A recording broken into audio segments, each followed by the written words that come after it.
Hi, I'm Trisha Morris at Club Scrap and welcome to the mini matchbox ornament workshop. We're going to have a lot of fun today learning while we make not one but 4 of these adorable little ornaments. I recommend watching the project first and then making one for yourself right along with me. Let's get started. Your project kit includes an instruction download, so just make sure you have that handy. It also includes all the decorative elements that you need and the pre-cut pieces of paper to make the maze book, the tray, the sleeve, and the little book cover, plus the jute fiber to hang the ornaments, and then 4 little silver brads to kind of create this little the pull tab for the ornament itself. I'm going to be starting out with my score pal, and this score pal happens to be able to score on the 1/8, which is a very important aspect of this project. So begin by placing the green cover horizontally into your score pal, and let's score at 1 1/4, 1 5/8, 4 1/8, and 4 1/2. Now that looks like a really strange cover, doesn't it? But essentially what will happen is later when we trim, we'll trim horizontally and vertically, and now we've suddenly and very efficiently scored everything needed for 4 covers. So I'll set this little piece aside and then exchange that for the red sleeve. This too will make 4 sleeves, but by doing the scoring at first, we can score a lot more efficiently, and that's how I make my cards as well. So let's score this at 1 1/2, 2, 3 1/2, 4, 6 1/8, 6 5/8, 8 1/8, and 8 5/8. Now I know that's a lot of 1/8 inch measurements, but what I like about this 1/8 inch score pal is that they're pretty easy to find as each one is marked. Next, let's place the 7 1/4 by 6 1/4 inch blue tray into our score pal so it's vertical, and we are going to do a whole bunch of scoring, but remember this will create a total of 4 little matchbox trays. Let me show you where we're headed. This is the piece that we're scoring and preparing right now. So let's begin at 3/8 of an inch. Now that's going to be halfway between 1/4 and 1/2, so just be really careful. Make sure you're at 3/8 and then 7/8. Then all the way down to 2 1/4, 2 3/4, 3 1/2, 4, 5 3/8, 5 7/8. Phew! Okay, so now let's rotate so that this is horizontal. Remember, we didn't flip or anything, we just rotated. And let's score again at 3/8, 7/8, 2 3/4, 3 1/4, 4, 4 1/2, 6 3/8, and 6 7/8. That was a lot of scoring, and that's all we have to do for this piece. Next, there should be a series of 4 5x7 white planes. These are going to become the inside pages of our maze book. Place just one into the score pal horizontally, and we'll score at 1 3/4, 3 1/2, and 5 1/4. Those are nice numbers, right? Okay, so now we're going to rotate and score vertically 2 times. The first number is 1 1/4, and then 3 3/4. Now what I want you to do is take the paper and flip it by bringing the bottom edge up to the top, like that. Make sure you're flipping and not just rotating, and score at 2 1/2. Now we have 3 additional pieces to do the same way, so let's take one more this time. We'll score horizontally 1 3/4, 3 1/2, 5 1/4. Then rotate, score vertically again at 1 1/4, 3 3/4, and then this time flip bottom to top and score at 2 1/2. We have 2 more left, and I want to show you a time-saving trick. Once you become really proficient with using a scoring tool like this, you can actually score 2 pieces at the same time, which is what we're going to do now. So let's score horizontally again. I'm pushing quite firmly, so score at 1 3/4, 3 1/2, 5 1/4, and then rotate. We have the 2 scores here, 1 1/4, 3 3/4. Then going bottom to top, I'm going to flip the paper and do that last score at 2 1/2. Now all 4 of your inner book, maze book pages are scored and ready to go. That is the last step in the scoring. So now I'm going to exchange my score pal for my trimmer. So let's take that green cover paper and we're going to trim it now. So I'm placing it into the trimmer so it's vertically positioned. And we'll cut at 1 3/4. So that's going to be right over here, 1 3/4. I know that's a pretty small cut, but it's very doable. Then take the 2 strips that you just made and stack them neatly together and trim horizontally at 2 7/8. Again, a weird measurement, I'm sorry, but when things get to such a small scale, it's necessary to make everything fit correctly. So 2 7/8 is halfway between 2 3/4 and 3, that little halfway mark right there. And now I have 2 adorable, actually 4 adorable little book covers. Next, I'll take the red sleeve paper. We're going to trim it vertically first at 1 7/8, which is halfway between 1 3/4 and 2. That's 1 7/8. And then we'll stack the 2 pieces neatly together and trim them horizontally at 4 5/8. That's halfway between 4 1/2 and 4 3/4. And now I have 4 sleeves. Now we'll take the blue tray. We'll trim vertically at 3 1/8. So it's halfway between 3 and 3 1/4 is 3 1/8. Then stack the 2 pieces together. Are you sensing a pattern here? Stack the 2 pieces together and we'll trim horizontally at 3 5/8. So again, that's halfway between 3 1/2 and 3 3/4 is 3 5/8. There you go, 4 covers. That's it for the trimmer. Do you see the efficiency here? By doing all the scoring first, we can set that aside. All the trimming is done. We'll get rid of that.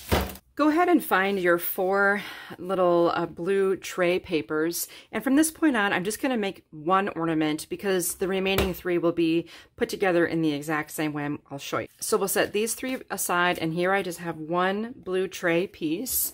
And we need to cut a series of darts and then also remove some of these outer corners while we're looking at the scored lines here. So I'm going to start by cutting just inside the second score line from the right, and then stopping when I reach the intersecting score line. So again, I'm just inside the second score line now from the left. I'll cut a straight line. So basically I'm cutting on just on the right side of that tiny little score, right there to make this sort of short wall flap here.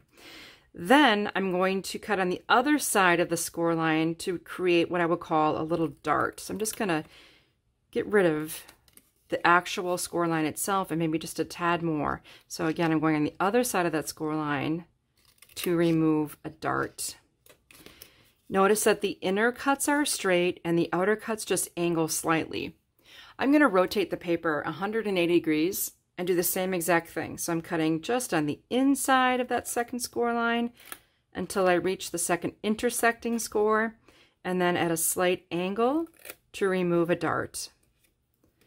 Then again on the right side of that second innermost score line, and then angling toward it to remove the score completely and plus create a little tiny dart. And see how I did that just at the top and the bottom? I have not yet made any cuts toward the side. All right, so next I'm going to cut just to the left of the score line on the far right toward the intersecting second score. So that's this one. Need that little cut towards it. And then I'm also going to cut just above that second score line until I remove the corner. And that's exactly what I wanted to happen. This corner needs to go. Again, from the left now, I'll cut to remove the score line itself, the first vertical score. And then from the side, I'll remove the score line as well to cut away the entire corner. Rotate 180 degrees and repeat. So cut up to the second score. from the side, get rid of the corner. Then cut up to the second score from the side, remove the corner. So the anatomy of our tray right now is pretty easy to figure out. We've got these long, what I'm going to call long walls, and then we have short walls or short flaps. So these are longer flaps, these are shorter flaps, and here is the actual area of the tray. Next, I'm going to take this is actually a mouse pad, and then I'm going to place my Matchbox tray onto the pad so I can pierce some holes. Now, within the first and second scored area of this flap, I'm going to add one hole kind of in the middle of that, and to help me, I'll be using my grid ruler because it also contains a 0 center. So I'm just going to make sure that the measurements on the left and the right match up, and then I can add a pierced hole right in the center of that area, within that scored area. Now I'll flip this around. I'm going to find the 0 center again, and this time I'm going to add 2 holes equal spacing apart. So maybe there and there. Good. Now I have these 2 holes. So this is going to be to hold the brad, and these other 2 holes are going to be used to hold the ribbon. Okay, so why don't we go ahead and install the brad and ribbon right away. So let's flip this over. So now the indentations of the score lines are facing me. The bumps of the scores are facing down. So this is going to be what we would call the right side of our Matchbox. Let's insert the brad into the single hold side, the side with the single hole. And I'm going to make sure that my prongs spread left to right so they don't interfere with the walls here. So just open the prongs. Nice. There you go. You've got your little pull tab of the drawer installed. Then we have some ribbon here. This is a yard of green jute, and we're making 4 ornaments. So here's my secret. Just line up the ends of the jute and fold it in half and cut the ribbon in half. Then double it again, and you'll have 2 loops here. Just cut. And now you have this divided into 4 equal lengths. We are going to thread an end of this ribbon through the hole from the bump side to the indented side of the score lines. And then we'll do the same on the other end. So this goes through from the bumpy side to the indented side. Then I'll even up those ends of the jute and just tie a knot with like an inch tail so that this can be used to hang this somewhere, like maybe on a tree or something. There you go. You've got your knob and you have your jute. Both elements are facing the right side of the tray. That's the side with the indentations of the score. The bumps of the score lines are on the inside of the ornament. Next, we'll just go ahead and form the tray here while we're at it. I guess this step technically is later, but let's just finish it up. So logically, we'll just make some folds right along those pre-planned score lines to help start form the tray here. You don't need to fold on those little scores on the tabs. So again, the anatomy here, these are the long walls, these are short walls, and these are the tabs. And to do the final adhering, I'm going to be working with Club Scrap's bookbinding glue, and I've added the glue to this adorable little needle-tipped applicator. So we'll start by applying some of this bookbinding glue to the outer edges of the long wall. Just some squiggles there, that's all you need. I do love this product for this project and many others. And I'm going to fold that wall over onto itself. And the advantage here is it gives me a nice finished edge, a folded edge on the top of the tray.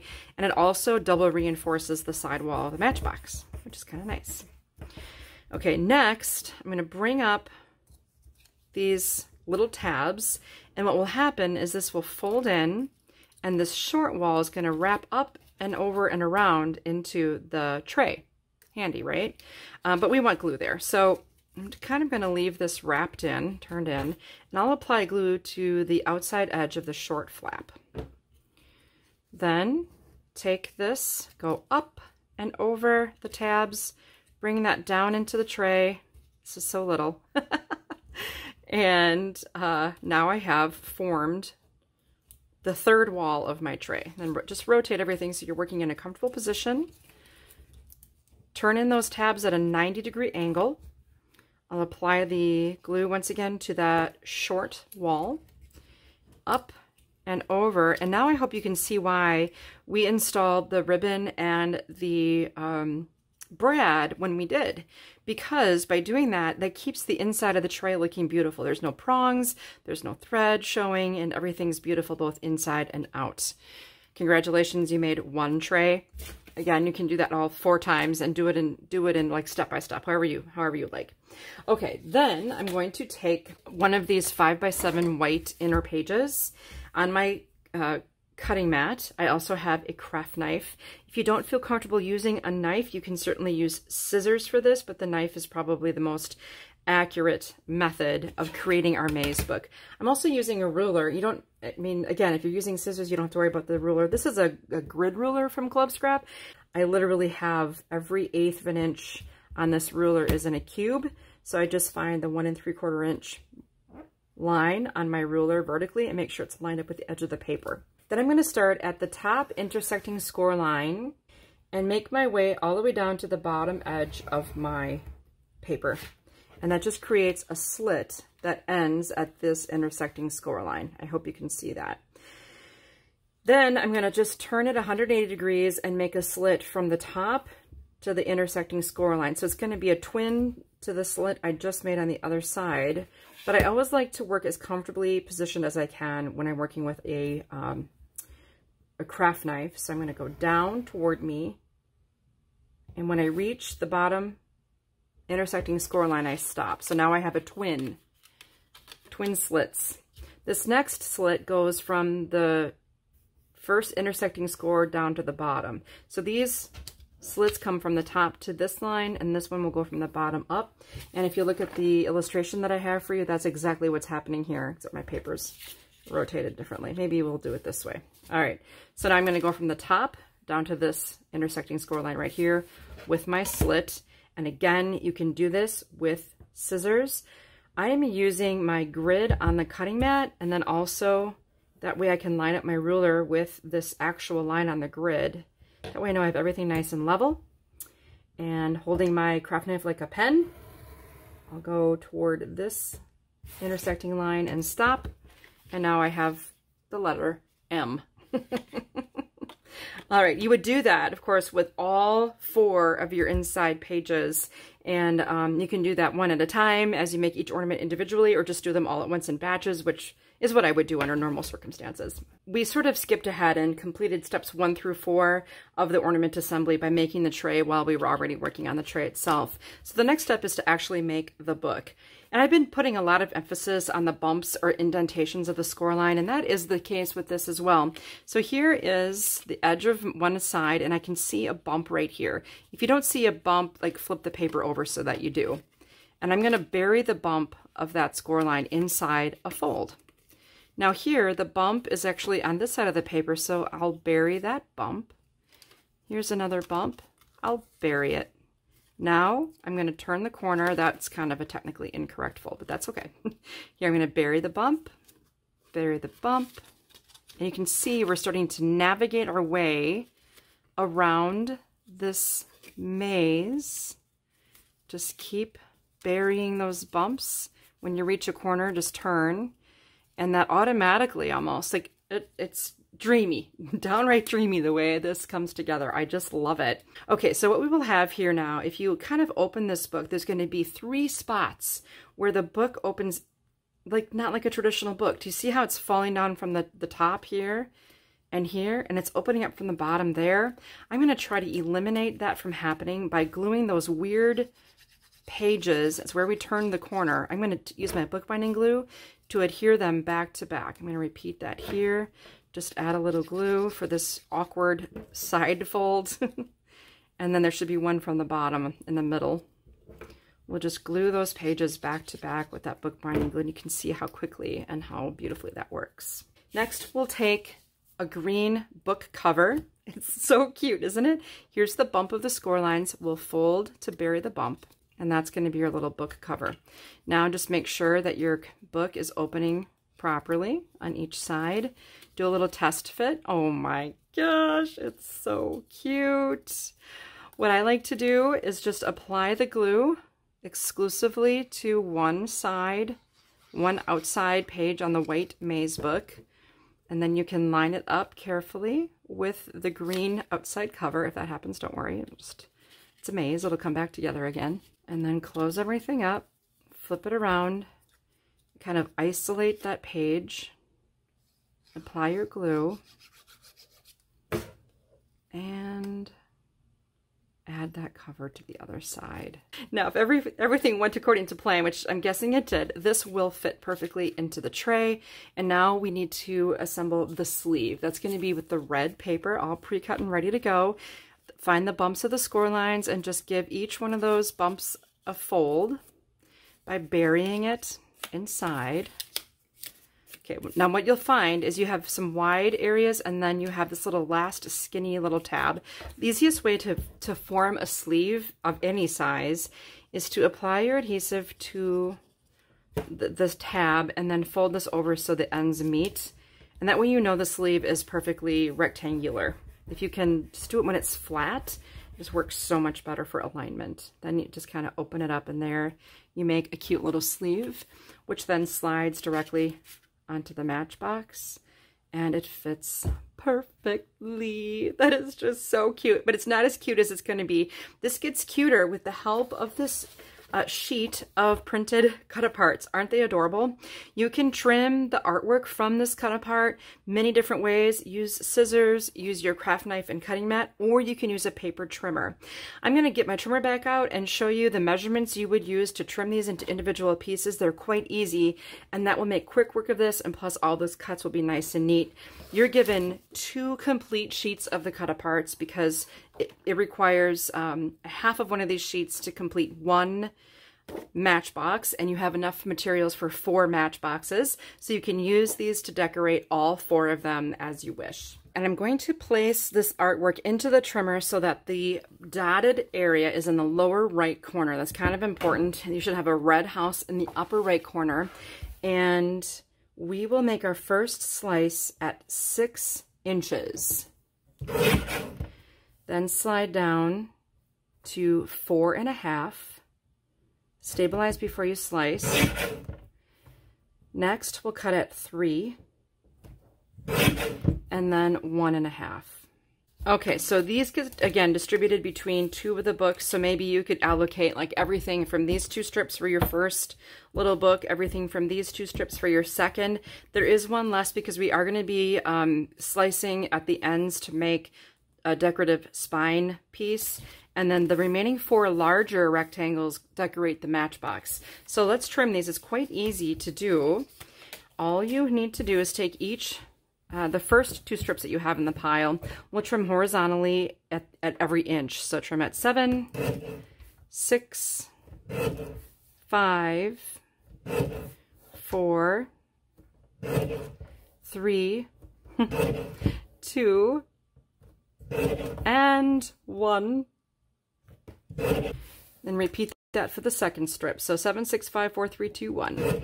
So there I have 2 strips worth of these little pieces. I'm going to keep them separated out because I know that this will take care of one of my books. And if I just stick with this pile, these 2 strips, I'm going to be good to go on my initial book that we made together. So I'm just going to put that with the matchbox and the book that we finished. And then we're just going to trim one of the next pieces.